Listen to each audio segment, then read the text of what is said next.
Hey everybody, Flare9600. Today we're going to be moving on in Castle Crashers. So, last time we pretty much took care of everything, and now we are going to go ahead and be off to the final area of the game. So, just to give you guys a warning who are still watching this series, I'm going to be completely honest, this is not my most popular series. There is a total of 2 people watching at this point, which I really can't blame you, but this last part of the game is going to be going by very quickly. I have already recorded all 3 parts. So if you can't tell already, this is post-commentary. Not because I didn't want to record this or because I thought it would be difficult, because seriously, it's not. I've beaten the game with this character before. Red Knight OP, Valve please nerf. So anyway, I'm going to actually try and be talking about the game. Maybe a little bit more of a casual commentary since it's Friday.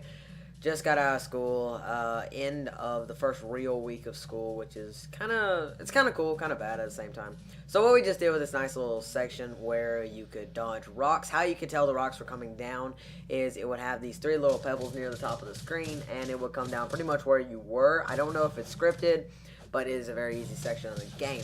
So, these enemies are probably the last regular Castle Crasher enemies we are going to be facing. I say probably, and I mean definitely they are the final enemies in the game. And they have some really weird traits and really rare swords.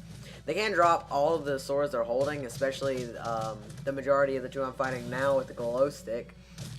They also have these they have a really weird property where they are 100% immune to magic. It does 1 damage to them, and Lightning Knight's magic doesn't stun them, Poison Knight's magic doesn't poison them, Ice Knight's magic doesn't freeze them, and Fire Knight's magic doesn't burn them, which is really weird. So I went ahead and went with this sword and setup that I had for the end of the game. Like I mentioned last time, I didn't really want to use these, but this is by far my favorite combination of sword and Animal Orb? They're called Animal Orbs. Sorry I'm saying so much. That's a big pet peeve of mine as is, so you can really understand that I don't like hearing it, especially having to, I just did it again, I apologize. Especially after hearing this in editing. So right there, it may have looked like I stunned him, but I really didn't. I just kind of burned him, and I did it for long enough to kind of demonstrate that it's really not worth it. Now, in this part of the game, I'm going to go ahead and interrupt myself very briefly here to say that that fucking boulder right there is the bane of my existence. If you don't know how to juggle enemies like that, you literally cannot see fucking any of the enemies. It is actually terrifying, and I hate it. Ugh. I hope Castle Crashers 2 has, like, see-through objects like that. It's cool. It adds to the environment. It really does. I'm appreciative of it, but it doesn't need to be in the fucking way like that, because it just doesn't make sense. Still, one of my favorite beat-em-ups. Can't really argue particularly. I did show off the projectile magic there as well. It did 1 damage. Everything does 1 damage no matter what's going on in it. So, after you get through this first section of the area, you are brought to here. Now, all of the portals are open for me, which is weird, and I contemplate what I should do, but I'm going to go ahead and do them in order, just for the people who haven't been playing the game actually without having beaten it before. Hold on one second, I gotta... Okay. Sorry about that. So, this boss, by far the hardest, in my opinion. Not the hardest. He's not the hardest. He is the most tedious. This guy I went ahead and chalked on into 1 video. The next few videos that are going to be posting are going to be just the boss fights, and that'll be it. We just had this last little bonk gauntlet to go. I don't actually know this guy's name, but I can already tell you what's going on in the fight. So what will happen in the first half of the fight is pretty much just what's going on right now. The painter will come down, paint his image, send it after you. You can do damage to it, or you can just run into it, be stunned for a short amount of time, and the image will disappear, and the painter will come down and paint another picture. So you can really cheese this guy if you manage to pick up a few health ups in between there and now. Thankfully, I won't be needing one because, like I said, I've already beaten the game of this character, and just in case I would, I have the troll. I go ahead and demonstrate what would happen if you do get hit by him. It does a considerable amount of damage depending on the painting he painted, but the trade-off is pretty good. Lightning Knight's magic is really good for this fight, in theory, but it just makes it a little bit more tedious since your sword's not as powerful, and you really should be hitting this guy with infinite air combos way more than you should magic, unless you can line it up perfectly every time, which you guys see I have quite a bit of difficulty doing. How you're actually supposed to be able to hit him properly is when I get him in that nice little chain where it bounces off the wall and him at the same time, doing continuous 9 damage, which can be really useful. I've never tried the boomerang out on these paintings before, so I want to just go ahead and show that off. It does absolutely nothing, which is a bit disappointing, but I mean, hey, what can you really do? I would have hated to commentate this, honestly, because it would have been really difficult to post commentary. I can at least like think of something else. Here, you kind of had to just be focused for it. The rest of these will be post commentary. Just a little spoiler. I don't know. I kind of like doing post commentary. It gives me an opportunity to like sit back, dry my tongue with a little bit of coffee, which I'm running out of. I did some mic test. You guys should be able to actually hear me drinking coffee, like real time.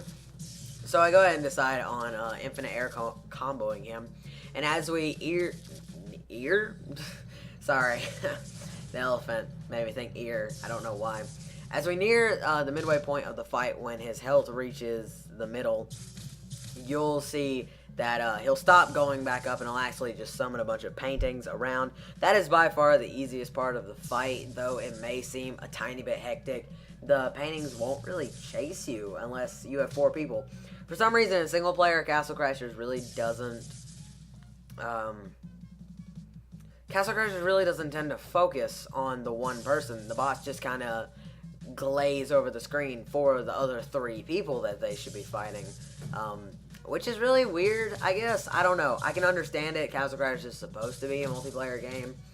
I'm just a introverted freako nature. So after we kill this final painting, the final phase, I guess, the final form of the boss comes down, and that unicorn really depressed me, because after all that hard work.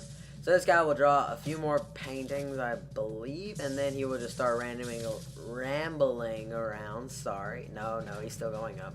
Okay, well, it must be like the last quarter of the fight. Anyway, so pretty much all we have to do is just go through this. In hindsight, I probably should have just been stunned by all 3 at the same time, because their stun time doesn't stack up like that. It would have been way more effective too.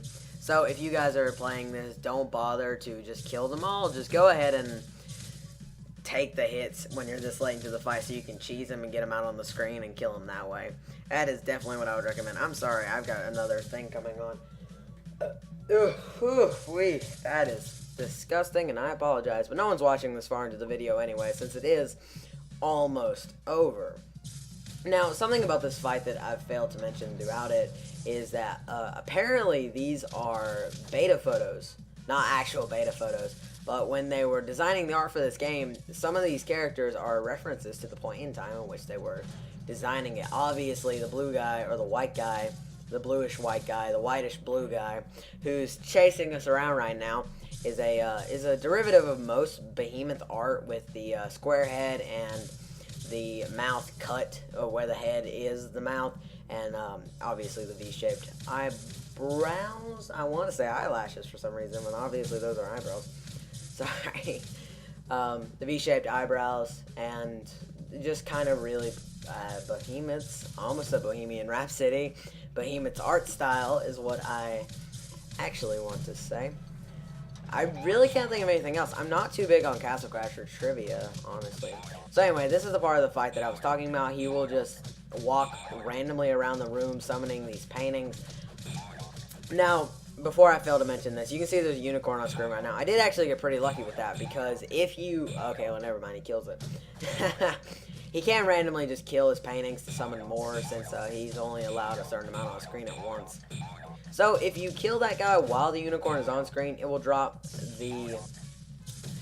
I believe it's the first most powerful magic increase weapon in the game, next to the Black Mace. I don't know, it may be.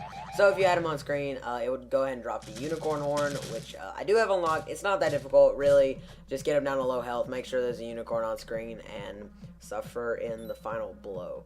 So that is nearing the end of this episode. I hope Hope you guys really enjoy the Castle Crasher series, especially as it comes to an end. Why I didn't fully retire this series, since I really never explained that, is because I really do love Castle Crashers, and I would hate for one of the first series that I put up on this channel to be scrapped so very quickly. With this far into it, I'd hate for it to become another Old World Blues, which is really disappointing. But thank you all for watching. Save early, save often.